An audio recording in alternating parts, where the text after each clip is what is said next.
Start कर रहे हैं यहाँ पे सिविक्स का चैप्टर नंबर 1 जो कि है द इंडियन कॉन्स्टिट्यूशन।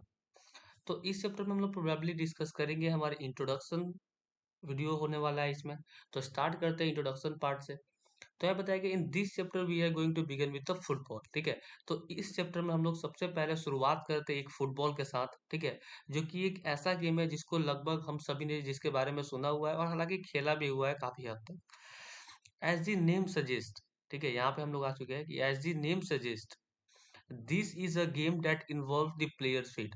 अगर इस गेम के नाम के बारे में अगर सजेस्ट करें हम लोग, तो एक ऐसा गेम है जिसमें प्लेयर्स क्या करते हैं, खिलाड़ी अपने पैरों से खेलते हैं, फीट से खेलते हैं according to the rule of the football. और फुटबॉल गेम्स के जो रूल होते हैं उसके हिसाब से अगर बात करें, if the ball touches the arm of any player, अगर बॉल किसी भी प्लेयर्स के आर्म से अगर टच कर जाता है, ठीक है, बाजुओं से टच कर जाता है, एक्सेप्ट द गोल कीपर, केवल गोलकीपर को छोड़कर, उनके अलावा किसी अगर किसी दूसरे प्लेयर्स के अगर आर्म से बाजुओं से अगर बॉल टच हो जाता है, ठीक है, then this is considered a foul. तो इसको हम लोग क्या कंसिडर करते हैं, क्या मानते हैं, फॉल मानते हैं।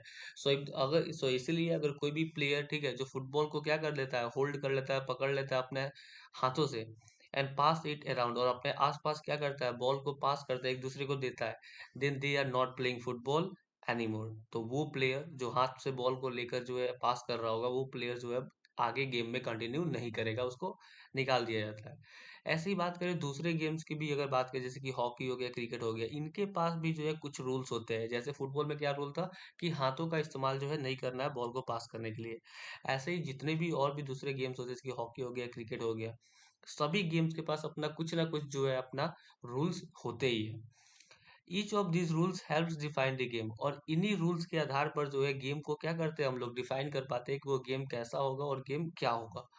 एंड हेल्प पर distinguish one from the another, और इन्हीं रूल्स के चलते हम लोग पहचान पाते हैं कि ये कौन सा गेम है और ये दूसरे गेम से अलग कैसे है। ठीक है, कैसे कि अगर क्रिकेट अगर बात करें, हॉकी फुटबॉल से अलग कैसे है, हॉकी क्रिकेट से अलग कैसे है, तो इन दोनों की रूल्स को हम लोग देख कर जो है पता कर सकते हैं, पहचान सकते हैं कि हाँ ये एक दूसरा गेम जो है दूसरे से अलग कैसे है। And these are fundamental to the game. ठीक है, और क्योंकि ये काफी फंडामेंटल है गेम्स के ये जो रूल्स है ये काफी फंडामेंटल है गेम के लिए। फंडामेंटल आप समझ सकते हो, इंपॉर्टेंट हम जिसको कह सकते हैं। तो क्योंकि ये जो सारे रूल्स है ये काफी फंडामेंटल है गेम के लिए, यानी कि इंपॉर्टेंट है गेम के लिए, we can also call them the constitutive rule of the game. इसीलिए ये जो रूल्स है, ठीक है, इनको हम लोग कह सकते हैं constitutive rule of the game. Constitutive का मतलब आप समझो कि जिससे जिन कुछ चीजों से जो मिलकर बने हुए रहते हैं चीजें, जैसे कि जो गेम्स है वो किससे मिलकर बने हुई है, रूल्स से। तो ये सारे रूल्स मिलकर क्या बनेंगे, कॉन्स्टिट्यूटिव रूल्स। तो किसी भी गेम का जो जितने भी रूल्स होते हैं वो सब मिलकर उनको हम क्या बोलते हैं, कॉन्स्टिट्यूटिव रूल्स। ठीक है, सभी रूल्स मिलकर क्या बनाते हैं, कॉन्स्टिट्यूटिव, एक साथ मिलकर जो है उस गेम को बनाते हैं। ठीक है, like this games society also has constitutive rules.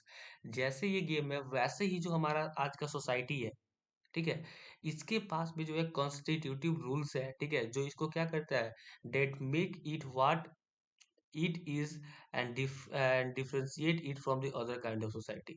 और यही जो कॉन्स्टिट्यूटिव रूल जो हमारे सोसाइटी में भी एग्जिस्ट करता है, जो हमारे सोसाइटी में भी है, यही क्या करता है, ठीक है, कि हमारा सोसाइटी आज कैसा है और दूसरी सोसाइटी से कैसे अलग है, ये बताता है। कौन सी चीज बताता है, जो कॉन्स्टिट्यूटिव रूल है हमारे सोसाइटी की। ठीक है, यहाँ पे ये बताया गया है कि देखो जो भी इंपॉर्टेंट रूल्स होते हैं जो एक गेम के अंदर में होती है, वो सब रूल्स क्या बनाते हैं, कॉन्स्टिट्यूटिव रूल्स बनाते हैं। ठीक है, और ऐसा ही कॉन्स्टिट्यूटिव रूल जैसे गेम में देखने को मिलता है, वैसे ही कॉन्स्टिट्यूटिव रूल्स हमारे सोसाइटी में भी मिलता है। ठीक है, हमारे सोसाइटी में भी अगर होता है, जिससे क्या पता चलता है हमें कि जो एक कॉन्स्टिट्यूटिव रूल है हमारी सोसाइटी में, वो हमारा सोसाइटी आज कैसा है और दूसरे सोसाइटी से कैसे अंतर है, ये हमें बताता है। बात करें इन लार्ज सोसाइटीज, आगे बताया in large societies in which different communities of people live together. ठीक है, अगर हम लोग दूसरे सोसाइटी की बात करें, दूसरा कोई सोसाइटी हो जो काफी बड़ा सोसाइटी हो, जहाँ पे बहुत सारे अलग अलग कम्युनिटीज के लोग जो है रहते होंगे। ठीक है, these rules are formulated through the consensus, क्या है ये, कॉन्सियस। देखो अभी इसको बात थोड़ा समझने वाला है। सबसे पहले समझो आप, कंसेंसस का मतलब क्या होता है। ठीक है, यहाँ पे जो हमारे पास वर्ड है कंसेंसस, ठीक है।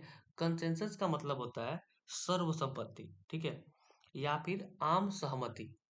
ये तो हिंदी हुआ। अगर ये नहीं समझ में आ रहा तो आप ऐसे समझो कि एक ऐसा एग्रीमेंट होता है जो एक ग्रुप के लोगों के बीच में क्या हुआ होता है, बना हुआ होता है, ठीक है। एन एग्रीमेंट, ठीक है, between a group of people, इसको हम लोग क्या बोलते हैं, कंसेंसस। क्या बोलते हैं, कंसेंसस, ठीक है, यानी कि आम सहमति। तो ये बताया गया है कि ये जो रूल्स है हमारे सोसाइटी में, कौन से रूल, कंस्टिट्यूटिव रूल्स, ठीक है।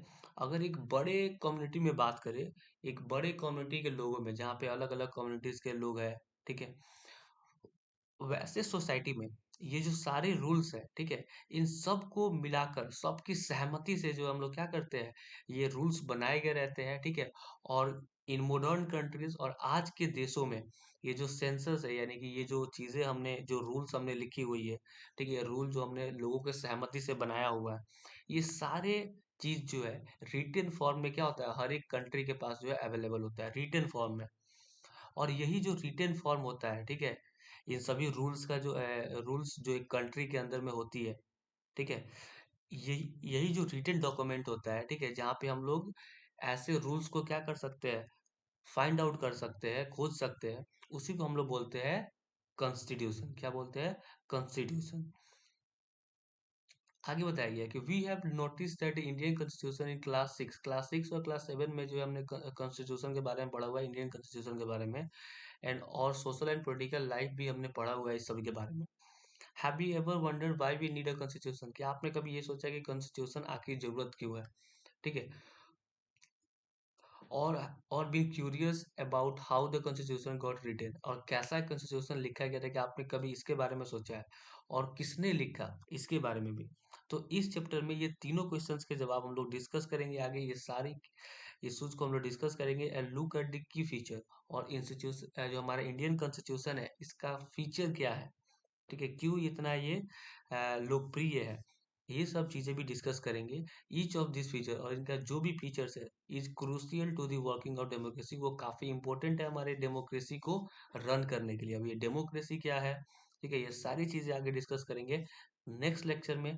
वाई इंपॉर्टेंस ऑफ कॉन्स्टिट्यूशन बोल सकते हैं, या फिर why do we need a constitution, constitution हमें क्यों चाहिए, ये हम लोग डिस्कस करेंगे नेक्स्ट लेक्चर में।